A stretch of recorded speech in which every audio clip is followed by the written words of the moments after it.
Good morning. I am really excited to be here today. And I'm here to talk about the weaponisation of faith. But I thought it might be nice just to take the chance to tell you a little bit about me first, to sort of situate it and how I came to be where I am. So I've been working in and around violence against women and girls for over 30 years. And I started my working life in a women's refuge back in the mid-90s, which feels like a lifetime ago now.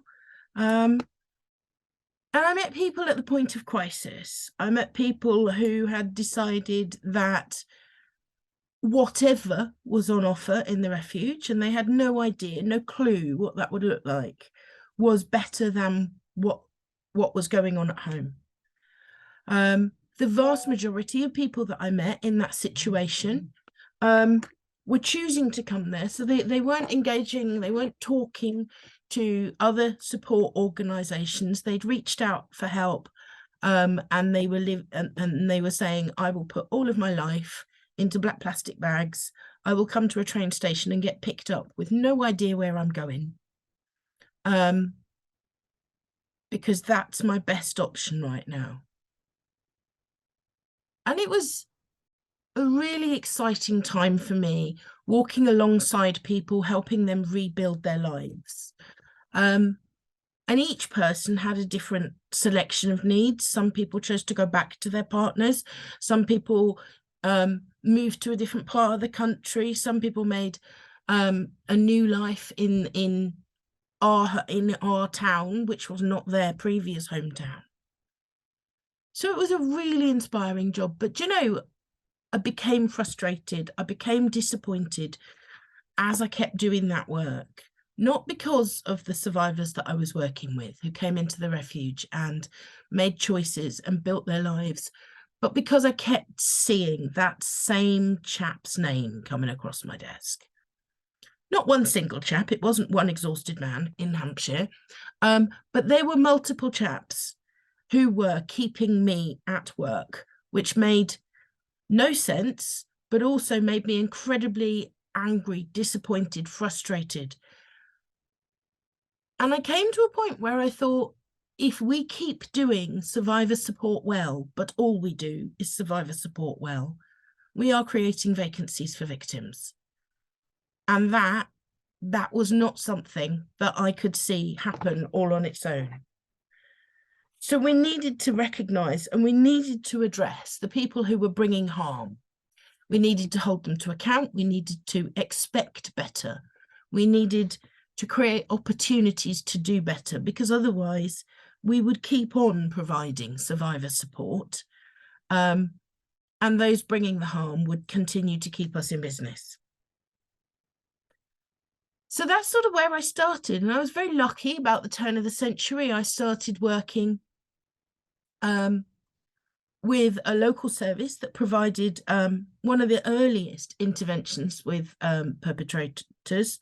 And I provided first survivor support alongside that. And then I worked direct and frontline with perpetrators for many years. So sort of that's my journey and that's my story, is that at this point, I am someone who genuinely believes that work with perpetrators and looking at perpetrators is survivor work. My end beneficiary is always the survivor.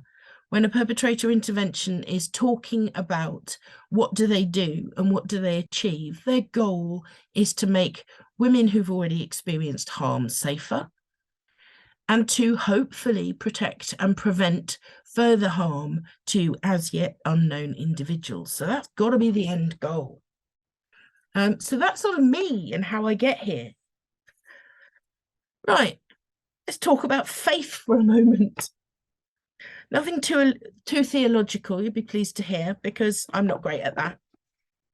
And I'm not going to talk about any particular faith. But I am going to tell you this. I speak with confidence about Catholicism. And I speak with confidence about Catholicism because I was raised in a convent adjacent. My mum was a Catholic convert She went to the same convent that she then taught at. They were my family. They were part of the air that I breathe. And Catholicism is in my bones. It isn't a theory or a notion or something which is at arm's length to my life. It is absolutely part of who I am. It is part of my foundation. And it is a foundational pillar to my identity. And for most people who I know or I meet who are of faith or who have been raised in faith, it is the same. For those of us that have been raised in a faith, it is absolutely central. It's not something which is a new notion. It is in our blood. It is as easy as our native tongue, whether we choose to practice or not. It is foundational to our identity. And I think we need to recognize that, because I don't think that's talked about enough. Speaking as the lapsed Catholic, Catholicism is still part of me. And for friends that I know who have fallen away from other faiths, it is exactly the same. So I'm going to talk a little bit about my faith for a moment, because we have got some great buildings and we also have the best smelling churches. And if you disagree, please do go into any wonderful Catholic church and take a deep breath, because we do have some wonderful incense. And we have some spectacular outfits. And we have rules. To be honest, I'm not so good with all of the rules. But those rules, they're the boundaries that I choose to live within. They are part of my act of faith. And they also connect me to my community. So I'm saying rules, but they are tenets of faith. Each faith has a different rule book. Some of them are broadly similar, but we have a set of shared values. And that is part of what creates our community, is that rule book, that following the same practices, the same rituals, the same shared understanding, and the same set of values. So when I think about my faith, I find that I have two big connection points. One is a connection point to my higher power, my God, and that is central and foundational. And the second bit is a connection point to my community of shared values, those people who are with me and who understand. And I don't know if that makes any sense to other people, but that is what it looks like and what it feels like to be a person of faith. So what has all that got to do with weaponized faith? Well, everything that I know, okay, almost everything that I know about perpetration, about choosing to abuse and oppress, I know from survivors' eyes and survivors' voices. When the objective is to control a person, then a perpetrator must target something which I care about, something which I am passionately committed to, something which is foundational for me, or something that I'm scared of. If I don't even have a passing awareness of a thing, then it is no threat. And I thought of an example for you. There would be no threat, there would be no leverage for a British-born white woman if a perpetrator said to her, I'm going to get you deported. It's not a credible threat. It's not concerning or realistic, because that's not a key concern for that individual.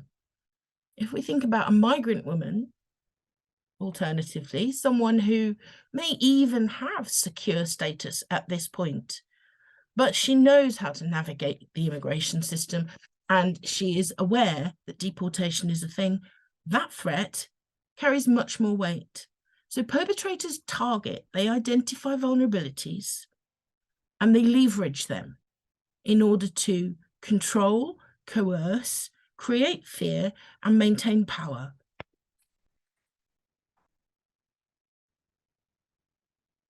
So we think about that person of faith with those two central points of connectivity.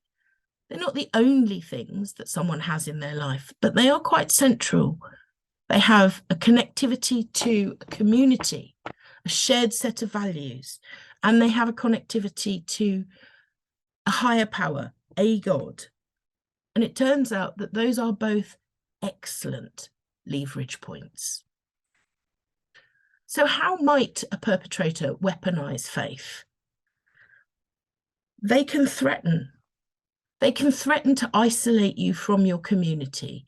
They can create a situation where you are no longer connected to those people of shared value. They can outright lie, so they can misrepresent what the tenets of faith are, or they can simply misunderstand, and they can present an argument that says it is expected in our faith that you comply. And that holds weight and holds power if you are talking about someone who is particularly adherent.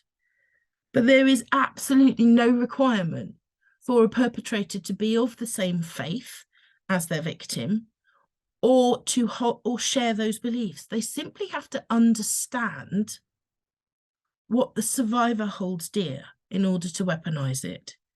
It is no different to successfully weaponize faith than it is to weaponize the migration system.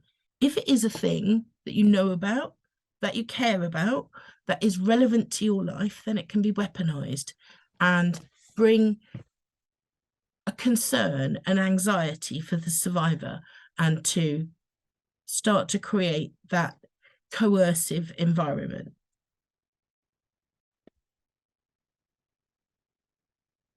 A perpetrator can also co-opt others within the faith to help support any persuasive argument, any coercive environment.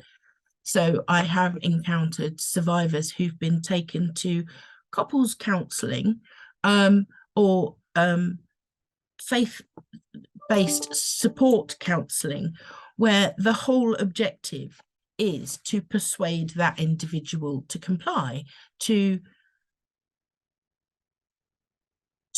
acquiesce to the perpetrator's whim. And that feels really unfair on whomever is conducting the counselling, because I don't think that all intervention, all support from counsellors, from therapists, from faith leaders to help is intended to support and sustain an oppressive environment. But without a little bit of support or a little bit of thought, I think that's exactly what is achievable if one person's goal is to manipulate.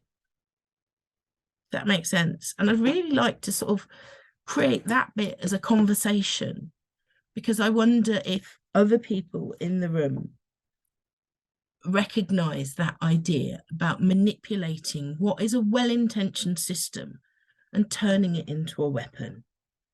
So I'm going to stop in a minute. There's just a couple more things I wanted to say really about weaponization of faith. Faith leaders and our fellowship, so that community of shared values, are often where survivors turn for help and support. But they're also sometimes where those using harmful behaviour turn both for help and support when they're concerned and think they've taken a wrong path, or where they turn for backup to manipulate. If we can identify that, if we can recognise that, we can be a more effective ally to those who are experiencing harm, and maybe a better compass to those who are using harmful behaviour. We do not always have to get sucked into the manipulation, because we can be part of the solution rather than part of the problem. And the last thing I wanted to say is just to sort of highlight that I do not believe that somebody has to be practicing and of faith and regularly attending a church to hold it dear. I think that when we're talking about women of faith or survivors of faith, we must remember that how we are raised has a huge impact on who we are today, and that faith is often a key part of someone's identity, whether they are currently adherent or lapsed like me. I think it still has an impact, and so it can be weaponized against someone. So if someone has fallen away, that can be turned around and turned into the control point just as easily as if someone is in the faith and they are blocked, prevented, or manipulated within the faith. So there we go. I hope I've given us a jumping off point for conversation. But I just sort of wanted to steer you through some notions in terms of how does one weaponize faith? One weaponizes faith the way that one weaponizes anything. You identify what the survivor is caring about. Are they scared of it? Do they care about it? Are they connected to it? At which point it is something which can be weaponized.